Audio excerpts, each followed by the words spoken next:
Homeschooling can be intimidating, and homeschooling more than one child, even more so.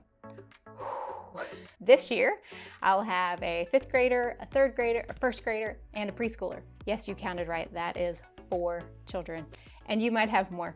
But yeah, just a couple months ago, the thought of this upcoming school year was really scary to me. Made me very stressed and very nervous. But I can honestly say that now that I have sat down, planned out our school year, looked at their curriculum, and mapped out a plan, I feel infinitely better. So much less stressed. Whew, feel like I might actually be able to manage it. Can you believe that? So today I'm going to share with you how I went about planning out our homeschool routine in order to teach multiple children and planned out our homeschool year so that hopefully that will help you feel that much better about your upcoming school year. So let's get into it. Here's the thing. I am a planner and organizer at heart, which has served me very well in planning out homeschooling things. But there is a negative side to that, and you fellow planners and organizers can, I'm sure, resonate with this, that it is really hard to be flexible because of that. When things don't go according to my plan, it really stresses me out. So I like to schedule out a daily rhythm, a flow for our day, as opposed to a rigid timed schedule for the day. Because things they come up with kids, right? And you can't perfectly schedule out that day. It's gonna be hard for it to go according to plan. So might as well embrace that, and creating the flow makes that a lot easier for me. And the same kind of goes with planning out the year as a whole as well. I don't like to plan out exactly what we're gonna do every single day because I know that things come up, and I like to leave room for things to come up. You know, if friends or family want to come visit, I want to be able to say yes and not be stressed about having to take off of school. If, we get sick and we need to take off, or if we just get an itch to go do something fun, like I want to have that flexibility baked into the plan. I really used to think of myself as being like super easygoing, flexible, patient, until I had kids. I'm not gonna say that I can't be those things now that I have kids, but I have to work a lot harder to be those things. I have to work really hard to be easygoing. See the conundrum there? So planning a routine or flow for the day rather than scheduling things minute by minute works a lot better for me. So here's what I find most helpful to do when I'm trying to plan out our homeschool routine with multiple kids. That's actually going to work. For most of my kids, we're using a lot of online and video-based curriculums, so not a lot of them require my teaching time, which is by design because I was so nervous about teaching multiple kids. I wanted to kind of safeguard that. So I'll leave links below to the videos I made earlier this year sharing what those curriculums are that we've chosen for the 2022-2023 school year, in case you're curious what those are. I grab a notebook and write each kid's name on a separate sheet of paper. And then I look through each kid's curriculums and figure out how many lessons of each subject they need to do per week, and then highlight which of those subjects I need to teach them, and jot down how long I estimate my teaching time to take for each subject and their independent work time for each subject. Then I made a table where I could figure out a good order for each kid to do their subjects in so that the others didn't require me while I was teaching one kid. Like my fancy table? So I'm looking to see who and what I need to teach so that I'm not overlapping, overbooking myself in the same time slot. So I could start my day with my 3rd grader and teaching her language arts, and I'm just going to jot down 20 minutes over here because that's how long that should take me to teach her.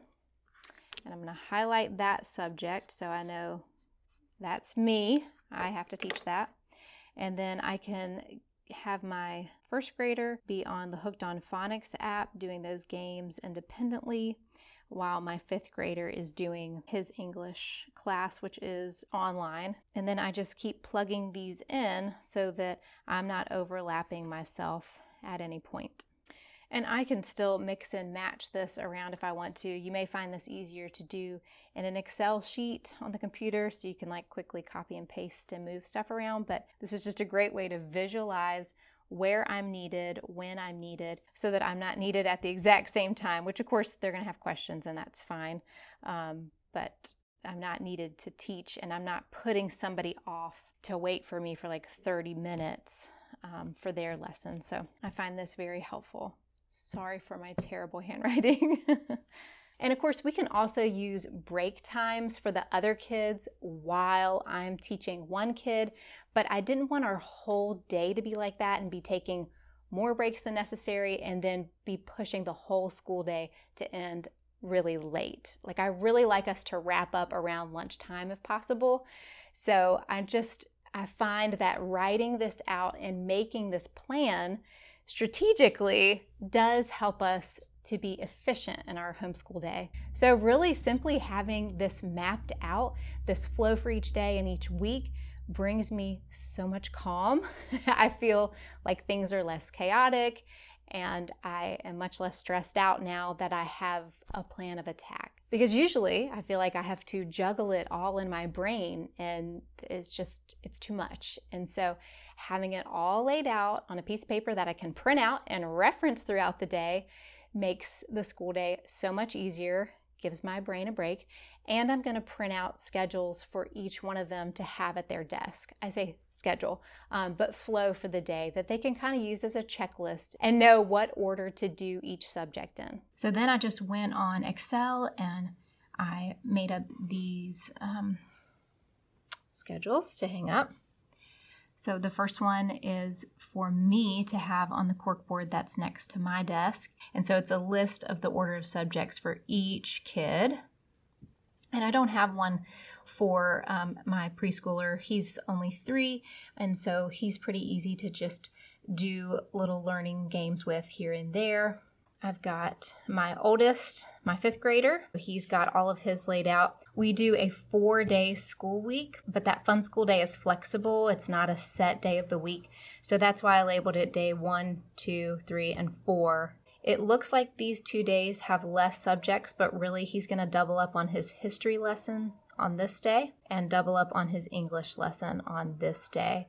And that's so that we can still have that 4-day school week.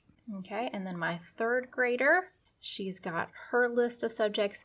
Now she only has to do history 2 to 3 times a week, so that's why this one says every other week. My 1st grader, I've got his list of subjects here, and this says Theo because that is my 3-year-old son, and so while Finn is finished up early this day, he can teach Theo some things. He can play teacher for the day. So that's why I put that in there. And I'm going to get my 2 older kids to find just like 10 minutes one day a week to be the teacher for my 3-year-old as well. I think they will enjoy that, and I know my 3-year-old will, and it also frees me up while I'm working with somebody. Another key piece to having a good homeschool routine that actually works and you can stick to all week long, all year long, is making sure that you have a consistent bedtime routine. And I don't mean like all the things that you do right before bed, but just a bedtime that's pretty consistent. When we have special things going on or friends over, we're not super strict about we have to get to bed at exactly this time. But if nothing special is going on, we do try to stick to a pretty consistent bedtime for the kids. We can't expect them to be going to bed super late and then still waking up at a certain time or be ready to rock at a certain time in the morning every single day. And I really, really thrive, and I think kids thrive too, on consistency.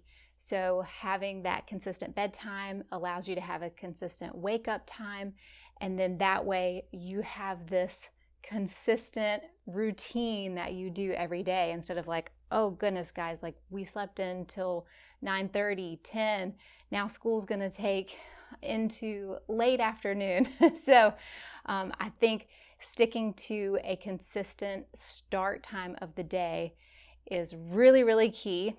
And the way to achieve that is by having a consistent bedtime. Just my 2 cents. Okay, so that's how we plan out our homeschool routine for each day and each week as a whole. But now let's talk about how we plan out our homeschool year. We do not homeschool all year round. We did try that a few years, and it turns out that I get real lazy in the summer. We have a lot of friends who go to school, and so they're at the pool all the time in the summer, and we want to do that too. And so I decided that we are totally good with having the typical 9-month school year and give ourselves a nice long break in the summer. I feel like it's a nice time for me to get the house in order and redo some things in our schoolroom, clean it out, get it ready for the new year, give my brain a break so I can think through how things went last year and make some changes for the upcoming school year to make it better than the last. So I really need that break time, and I think the kids do too. And so anyways, all to say that we follow a 9-month school year calendar. So I find it helpful to look at the calendar for the next 9 months and just see what trips and natural holiday breaks are already baked into the year and kind of jot those down. And I'll look at each month individually and write down how many days can we get school done each month. And I don't plan out all the days we're going to take off for the school year. Again, I like to be flexible, but just having that written down and knowing that we can get this many school days accomplished between August and May, then as the year goes along, I can see, we do have time left in the bank to take more days off as things come up here and there throughout the year. This is actually the first year that I'm doing this. I know that may shock you because I do like to plan things, but really I've been like flying blind in years past, and we'll get to springtime and I'm like, how many days do we have left before summer's break is supposed to start? And how many lessons do we have left? And then it's like that mad rush to try to get things done before the end of the school year. So no longer. I don't want to do that anymore. It really does stress me out. So this year I have looked at the calendar. It's not a hard thing to do. It didn't take me very long, and jotted all these things down so that I have this quick year at a glance view. You could just write it down on a piece of paper and keep it in your desk somewhere safe, or if you have a planner, put it in there. But giving myself this bird's eye view of the year that I can quickly and easily reference as we go on throughout the year. It's not like I'm having to sit down randomly and add up the next several months worth of school day. I've already done the work and it's there, and I can say, oh yeah, we can take this day off or these couple of days off. It's fine, we've got time. So I am excited to see what kind of relief that will bring me this year, just knowing that it's already been thought out and we're ready for the year. Hopefully that was helpful to you in preparing for this upcoming school year and planning your homeschool routine and planning out your whole homeschool year. If you are still feeling overwhelmed or feeling like you could use a little bit more one-on-one help in order to get organized for the year, I am going to be offering something that I haven't offered on YouTube before, but I feel like it could be a really great service, is a one-on-one coaching session. And that sounds funny to say, but basically we'd get on the phone and chat about the curriculum that you have, your kids, their ages, and I would help you craft a daily routine just like you saw me do for my kids. I'd help you craft the master routine so that you're not having to teach kids at the exact same time if you want to have it set up kind of like I have, and then help you craft a schedule for the kids for each day of the week, and then looking at your year as a whole. So if that interests you, I'm going to be offering that for $50, and I've got my email address listed below in the description box, so you can shoot me an email and we can get you started and set up for that so that you can have an awesome, very organized school year. In next Wednesday's video, I'm going to be showing you how we prep our kids before we start school in order to have a great start to the school year. That's actually what I'm going to be doing this week. So I will report back to you after we've done it and let you know how it goes. I've got some ideas of how to change things that didn't go that well last year and how to make things better for this year. So once I pitch it to them, I'll report back to you. So I hope you have an amazing day, and I'll catch you in next week's video. Bye.